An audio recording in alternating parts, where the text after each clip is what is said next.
प्रामाणिक समाधान। गुरुवर नमोस्तु। हिंसा, धोखा आदि से युक्त सांसारिक जीवन में न्याय नीति वाले व्यक्ति को हीनता महसूस होती है, तो ऐसे माहौल में उसे कैसे जीवन यापन करना चाहिए? देखिए, आपने ऐसा कहा है कि मुझे ऐसा लगता है कि मैं अपने प्रतिमानों में खरा उतरा हूँ, तो ये आपके लिए गौरव का विषय है। और उन लोगों के प्रति आपके मन में ऐसा दिखता है जो अपने जीवन का कोई प्रतिमान सुनिश्चित नहीं रख पाए, अपनी मर्यादाओं को सुरक्षित नहीं रख पाए, तो आप उनको लेकर न मन में हीनता को लाइए न आक्रोश को, उन्हें उनके भाग्य पर छोड़ दीजिए और ऐसा सोचिए कि शायद हमने तो बचपन से एक कहावत सुनी है, जब जागो तभी सवेरा, शायद वो बदल जाए, आज नहीं कल बदले। जीवन में कभी भी बदलाव आ सकता है, कभी भी परिवर्तन घटित हो सकता है और हमें उसी की प्रतीक्षा करनी चाहिए। गुरुवर नमोस्तु। त्यागी व्रती महिलाओं को अवृत्ति परिवार के मध्य अपने धर्म का पालन कैसे करना चाहिए? तुम्हारी जैसी स्थिति एक दूसरी बहन के साथ भी घटी मेरे संपर्क में। उसने जो आदर्श उपस्थित किया मैं उसे सुनाता हूँ और मुझे लगता है कि शायद समाधान मिल जाएगा। एक बहन इसी तरह की स्थिति की थी, बड़ी धार्मिक प्रवृत्ति की थी और उसका जहाँ विवाह हुआ, विवाह पूर्व यद्यपि उसे कह दिया गया था कि आप जैसा धर्म पालते हैं हम आपको कोऑपरेट करेंगे, लेकिन विवाह के बाद जैसा कि अक्सर होता है, उसके पति, उसके सास ससुर, उनकी वही स्थिति थी जैसा इन्होंने बताया। जब इसे ये बात थोड़ी खटकी तो इन्होंने कहा, हमने आपसे कहा हम आपको कोऑपरेट करेंगे, इसका तात्पर्य केवल इतना है कि आपको जो करना है करो, आप अपनी लाइफ स्टाइल से जियो, हमें अपनी लाइफ स्टाइल से जीने दो। और उसने इस बात को बड़े पॉजिटिवली लिया कि चलो कम से कम हमें रोक तो नहीं रहे हैं, अब मुझे अपनी चर्या और क्रिया को इस तरीके से अपनाना है कि मेरी चर्या की छाप इन पर पड़े। उसने केवल क्रियारूढ़ होने की जगह अपने भाव और बर्ताव में भी बदलाव घटित किया। परिवार के प्रति इतनी विनम्र बनी रही और कर्तव्यनिष्ठ बनी कि सबकी वो चहेती बन गई। लोग उसे लाइक करने लगे, उसे लगा नहीं ये ठीक है, ठीक है, ठीक है, ये बिल्कुल सही कह रही है। थोड़े दिनों में जब ऐसा ही चलता रहा तो उसका प्रभाव परिवार पर बढ़ने लगा, पर उसने बड़ा संयम रखा कभी भी परिवार के लोगों को कि तुम लोग तो बड़े नीच हो, तुम लोग बड़े पापी हो, तुम लोग तो कुलच्छी हो, जैसा डायलॉग आप लोग देते हैं अक्सर जो रात में खाते हैं उनके साथ, को बिल्कुल नहीं कहा। बल्कि उसने एक ही बात कही कि हम आप लोगों के बड़े आभारी हैं कि आप हमारे धर्म कार्य में बाधक नहीं बन रहे। ये पॉजिटिव सोच लेकर के वो चली, हम बड़े आभारी हैं कि आप धर्म कार्य में कहीं से बाधक नहीं बन रहे। चलता रहा। अब जब उसके बच्चे हुए, लगभग विवाह के 4-5 वर्ष बाद वो माँ बनी और बच्चा हुआ तो बच्चे के प्रति भी उसने इतना मातृत्व उड़ेला, अपनत्व दिया कि बच्चा उससे अटैच हो गया और बच्चा वही करता जो माँ करती। घर के लोग बच्चे को जब कुछ खाने वाने के लिए बोलते तो उसमें ऐसी बात भर दी, मम्मी जब तक नहीं कहेगी तब तक हम नहीं करेंगे। धीरे धीरे धीरे धीरे घर के लोगों को भी एक दिन एक ऐसी घटना घटी कि उसकी बच्ची थी, वो 3.5 साल की थी, पिताजी रात में खा रहे थे और 3.5 साल की बच्ची ने अपने पिता को झकझोर दिया। बोला, पापा आप रात में क्यों खाते हो? हमने तो पाठशाला में पढ़ा है कि रात में खाने में हिंसा होती है, जीव हिंसा होती है, रात्रि भोजन मांस भक्षण के समान है, आप क्यों खाते? क्या हम लोग मीट खा सकते हैं? नहीं, नहीं खा सकते। तो फिर आप क्यों खाते हैं? 2-3 बार जब उस बच्ची ने बोली तो पिता के हृदय में आत्मग्लानि हुई, उसने भी अपने जीवन में बदलाव ले आया और जीवन परिवर्तित हो गया। तो जो बहन ऐसा सवाल कर रही है कि मेरे मन में ये बात बीत रही है, क्या होगा? अपने आप को मजबूत बनाओ, निश्चयतः तुम्हारे संस्कारों की छाप तुम्हारी संतान पर पड़ेगी। और एक सलाह और देता हूँ, जब गर्भवती हो पेट में बच्चा है, रोज ये भावना भाव, मेरे होने वाली संतान यशस्वी हो, धर्मी हो, पराक्रमी हो, ज्ञानी हो, कला कुशल हो और कुल का गौरव बढ़ाने वाला हो, उस पर मेरे संस्कारों के अमिट छाप पड़े। तुम्हारी भावनाओं का प्रभाव उस बच्चे पर पड़ेगा और मैं समझता हूं आश्चर्यजनक परिणाम देगा। गुरुवर नमोस्तु। लोग दुनिया को तो बदलना चाहते हैं परंतु स्वयं को नहीं बदलना चाहते हैं, तो ऐसा क्यों है? ये एक भ्रमपूर्ण धारणा है। लोग सोचते हैं कि दुनिया बदलेगी तो मैं बदल जाऊंगा, जबकि हकीकत है हम सुधरेंगे तो जग बदलेगा। हमें परिवर्तन की शुरुआत स्वयं से करनी चाहिए। जब तक हम स्वयं में बदलाव नहीं घटित करते तब तक बाहर का कोई बदलाव नहीं होता। गुरुवर नमोस्तु। रोगों के डर से इंसान खाने पीने में परहेज करता है, लेकिन परमात्मा और परिणाम के डर से अन्याय पाप का मार्ग क्यों नहीं छोड़ता है? एक्चुअल में लोग दिखते, परमात्मा नहीं दिखता। जिस दिन लोगों की तरह परमात्मा दिखने लगेंगे ना तो सब छूट जाएगा। बड़ी विडम्बना है। जो हमें दिखता है हम उसके प्रति सावधान हो जाते हैं। हमारी सारी चेतना दृश्य के प्रति होती है। गुरुवर नमोस्तु। एकता का किला सबसे सुरक्षित किला होता है, तो अपने जीवन में एकता को कैसे लाएं जिससे परिवार और समाज एकजुट होकर रह सके? एकता कैसे लाए जिससे घर परिवार समाज एकजुट हो सके? कुछ नहीं करना है, फूट के कारणों से बचना है। फूट क्यों प्रकट होती, कभी सोचा? फूट क्यों पड़ती है? आपस में लोगों के मध्य जो फूट पड़ती है उसकी वजह क्या है, कभी सोचा? फूट के मूल रूप से दो कारण हैं। एक है अभिमान और दूसरा है कपट।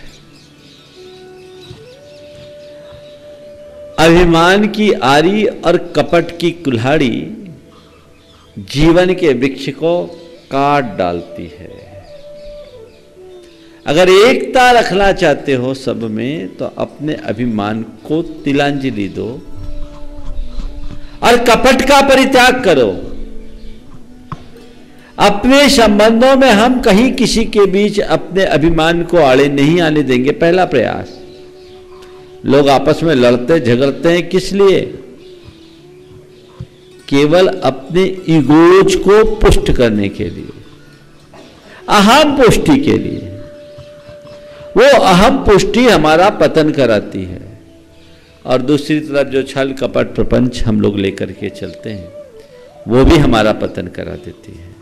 तो मैं तो यही सलाह दूंगा, मन में किसी प्रकार का अभिमान हावी न होने दें और कपट के भाव को प्रश्रय न दें। अपने संबंधों में किसी भी प्रकार का दोहरापन प्रकट न होने दें।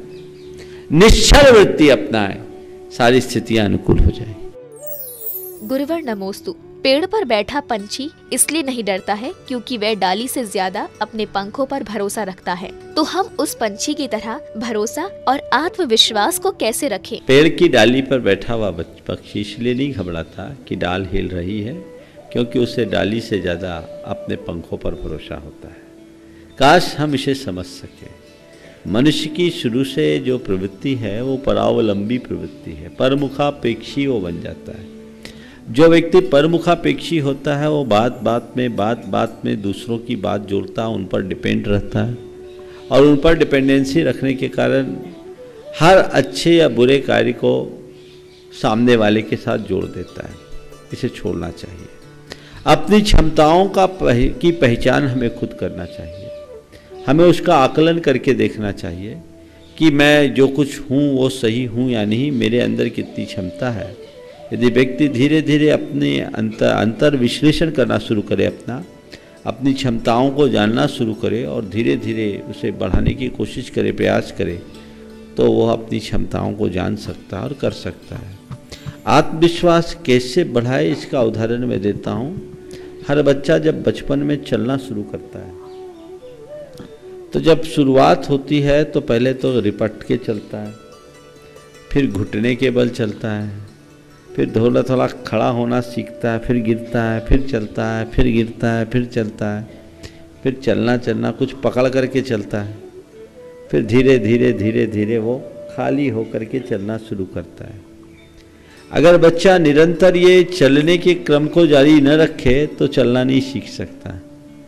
घिसटने से लेकर खड़े होकर चलने और दौड़ने तक के क्रम में उसे अनेक बार गिरना पड़ता है, लेकिन उसके बाद भी वो बच्चा चलने के लिए उत्साहित रहता है और उसके इर्द गिर्द रहने वाले लोग भी उसे उत्साहित करते हैं। अरे बेटा गिर गया मत चलो, ऐसा बोला कभी किसी माँ ने? नहीं, कोई बात नहीं बेटा, कोई बात नहीं, घोड़ा कूदा, चींटी मर गई, कुछ नहीं हुआ, चल चल चल। तो हमें अपने आत्मविश्वास को बढ़ाने के लिए अपने लक्ष्य को सामने रखना चाहिए और ऐसे लोगों के संपर्क में रहना चाहिए जो हमें इनकरेज करे। ऐसे लोगों से सुरक्षित दूरी रखनी चाहिए जो हमें हतोत्साहित करे। गुरुवर नमोस्तु। चोरी और मायाचारी किसे कहते हैं और इनको करने से कौन सी गति मिलती है? इसको आम भाषा में बोलते हैं धरोहर हड़प लेना, अमानत में खयानत कर लेना। ये चोरी है, घोर अनैतिक कर्म है और ऐसा व्यक्ति शास्त्र की भाषा में तिर्यंच गति का पात्र बनता है। गुरुवर नमोस्तु। खेल खेलने से मनोरंजन के साथ तन मन स्वस्थ रहता है, तो आजकल के बच्चों को स्वस्थ रहने के लिए कौन कौन से खेल खेलना चाहिए? देखो, खेल खेलने की बात तो आज तो लोग जिंदगी को ही खेल बना दिए। ज़्यादातर गेम्स जो आज लोग खेलते हैं डिजिटल गेम खेलते हैं, मोबाइल्स आदि में जो एप्लीकेशंस होते हैं उनमें खेल खेलते हैं। ये खेल बिल्कुल गलत है। इस खेल से व्यक्ति का शारीरिक ह्रास तो होता ही है, मानसिक और भावनात्मक रूप से भी व्यक्ति कमज़ोर होता है। इनसे अपने आप को बचाना चाहिए। वैसा ही खेल खेलना चाहिए जिसमें हमारे शरीर के स्नायुओं को एक व्यायाम मिले, शरीर को हलचल, फिजिकली आप अपने आप को फिट रख सकें और खेल में होने वाली आत्मसंतुष्टि आपके भावनात्मक स्वास्थ्य को ठीक करेगी। हमारे जो परंपरागत खेल थे मैदान में खेलने वाले, वो खेल आजकल सब खत्म हो गए। अब तो सब एक छोटे से मोबाइल में उंगलियां चला करके खेल खेलते रहते हैं और कभी कभी ज़िंदगी में ऐसे बड़े खेल कर देते हैं जो लोगों के लिए एक बहुत बड़ी समस्या बन जाती है। एकदम इस तरह के खेलों से बचना चाहिए और बच्चों के लिए खासकर मैं कहूँगा मैदान में जो खेल खेले जाते वो खेलो। भारत के जो परंपरागत खेल थे उनको खेलो, जिससे तुम्हारा तन और मन दोनों स्वस्थ रहे और जीवन मजबूत बन सके। गुरुवर नमोस्तु। समेत शिखर जी की अभिनंदन नाथ जी की टोक पर बंदर रहते हैं, तो क्या उन बंदरों को पता होता है कि हम उनके चिन्ह हैं? देखो, ऐसा नहीं है कि दूसरे टोकों पे नहीं रहते, दूसरे टोकों पर भी रहते हैं। अभिनंदन नाथ भगवान के टोक पर ज़्यादा क्यों रहते हैं उसकी एक वजह मुझे समझ में आती है, क्योंकि आप लोग जितने दर्शनार्थी ने वहाँ उनको माल ज़्यादा खिलाते हैं। बंदरों को पता है यहाँ हमारी दुकान ज़्यादा चले, इसलिए वहाँ आ जाते हैं। और आपको बताऊं, शिखर जी के बंदरों को बहुत समझदार बंदर हैं, क्योंकि आप लोगों को माल खाते हैं, भगवान का चढ़ावा खाते हैं, उनकी बुद्धि भी तेज रहती है। वो क्या करते हैं, उनकी टाइमिंग फिक्स है। वंदना के क्रम में किस टोक पर कब कितनी भीड़ रहती उसी हिसाब से मूव करते हैं। और वही बंदरों की टोली जब आप उतार को आते तो पहाड़ से नीचे उतर आते हैं, वो नीचे के स्थान पर आते हैं और अलग अलग उनका स्थान बना हुआ वहाँ आते हैं। तो एक सहज संयोग है। ऐसा नहीं सोचना कि अभिनंदनाथ भगवान, बंदरों ने अभिनंदनाथ भगवान का ठेका ले रखा है या उनको वहाँ कोई नियुक्ति दे गई, ऐसी कोई बात। गुरुवर नमोस्तु। जीवन मिट्टी के दीपक की तरह होता है, तेल खत्म तो खेल खत्म। तो हम कौन से दीपक की तरह बने जिससे हमारे जीवन में प्रकाश आ सके? तेल खत्म तो खेल खत्म, ये निश्चित। एक बाहर का जो दीपक है उसमें यही हाल होगा। ये बाहरी जीवन है जो मृण्मय दीपक है, लेकिन भीतर झांकोगे वो चिन्मयी दीपक है। वहाँ ज्ञान का प्रकाश है, उसमें न तेल की जरूरत है न बाती की जरूरत है, केवल ज्योति को एक बार प्रगटाने की जरूरत है। उस दीपक का आश्रय लोगे तो बाहर का ये दीपक बुझ भी जाए तो कोई फर्क नहीं पड़ेगा। वह परम ज्योति जलेगी जिसमें लोक अलोक के सारे पदार्थ एक साथ प्रतिबिंबित होंगे। तज्जयति परम ज्योति समम समस्ते अनंत परिजाए, दर्पण तल इव सकला प्रतिफलति पदार्थ मालिका यत्र। तो मृण्मय मिट्टी के दिए से हटकर चिन्मय अपने भीतर के चेतन के दिए को जलाओ, अपने चित्त में ज्योति जलाओ, जो एक बार प्रकट हो गई तो फिर कुछ शेष नहीं बचेगा। गुरुवर नमोस्तु। पाप, पुण्य, स्वर्ग और नरक की स्पष्ट रूप से क्या व्याख्या है? आज पाप, पुण्य, स्वर्ग और नरक, इसकी आपसे एक अलग प्रकार की व्याख्या करता हूं। आप अभी यहां हो और मैं आपकी प्रशंसा करूं, आपको कैसा लगेगा? हाँ, आनंद आएगा। और आप कहोगे महाराज कितने अच्छे हैं, है ना, गीत गाना शुरू कर दोगे। हाँ, और ऐसे ही बोलते बोलते अगर किसी ने आपको गाली दे दी, मैं तो नहीं दे पाऊंगा, आपको कैसा लगेगा? हाँ, तो क्या हुआ, समझ गए? हमें जो अच्छा अनुभव दे वो पुण्य है, और जो बुरा अनुभव दे वो पाप। ये हमारे उदय में हम दूसरों को जो अच्छा अनुभव दे वो पुण्य है, और दूसरों को जो बुरा अनुभव दे वो पाप। समझ गए? तो अच्छे बुरे अनुभव के दौर से तो रोज गुजरते हो, समझ में आता है क्या पुण्य है क्या पाप? कुछ कहने की जरूरत है नहीं। स्वर्ग और नरक के संदर्भ में कहा जाता है जहाँ देव रहते हैं वहाँ स्वर्ग है, और जहाँ नरक नारकी रहते वो नरक है। देवों के विषय में कहा गया जो दिव्य कीड़ा करे वो देव, और नरक के विषय में कहा गया जिसे सुनकर नर कांप उठे उसका नाम नरक।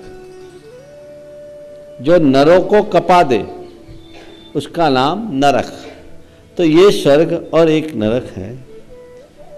निश्चित स्वर्ग और नरक का अपना अस्तित्व है, लेकिन मैं उसकी एक झांकी आपके जीवन में दिखाना चाहता हूँ, जो केवल अनुमान से जाना जा सकता है। गुरुवर नमोस्तु। जब हम नियम लेते हैं लेकिन व्यस्तता के कारण नियम भूल जाते हैं, तो हम ऐसा क्या करें जिससे हम नियम को ना भूलें? मैं नियमों में निष्ठ बना रहूं, उसके लिए क्या करूं, यही पूछना चाहता हूं। सुबह उठो, आंख खोलो, भगवान को याद करो, मन ही मन प्रसन्नता से भरो, भगवान को धन्यवाद दो कि हे प्रभु आपकी कृपा से मैंने जीवन का एक नया दिन पाया। पूछो प्रभु मुझे ऐसी शक्ति और सामर्थ्य देना जिससे कि मैं आज के दिन को अच्छा दिन बना सकूं और अपने जीवन को सफल और सार्थक बना सकूं। और रोज ये पूछो कि मैं कौन हूं, मेरा कर्तव्य क्या है। जो मेरा कर्तव्य है, जो मेरा दायरा है, जो मेरी सीमा है, मुझे उसका उल्लंघन नहीं करना, और उन्हें याद करो। और उसी में उन नियमों को याद रखो कि मुझे इन नियमों के घेरे में रहना है। रोज प्रातः काल उठ करके ये करना शुरू करोगे तो जब कभी भी कुछ गलत कार्य की तरफ हाथ बढ़ेगा ना, तुम्हारे हाथ में अपने आप कपकपी आने शुरू हो जाएगी, सबसे बच जाओ। गुरुवर नमोस्तु। चिंता इतनी कीजिए काम हो जाए, इतनी मत कीजिए कि जिंदगी तमाम ना हो जाए। तो चिंता के स्थान पर चिंतन को हम कैसे लाएं? कई बार ये सवाल आया है और मैंने कई तरीके से मार्गदर्शन दिया है।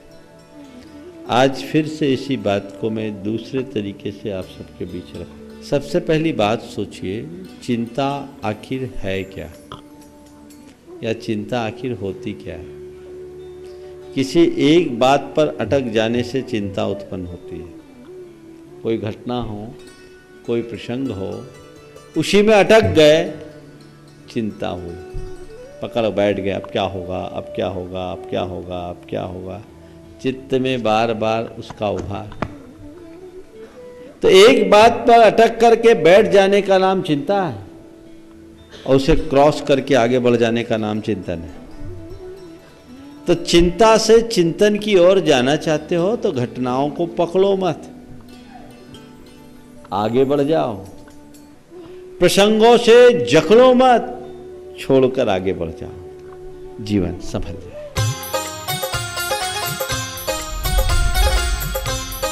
प्रामाणिक समाधान।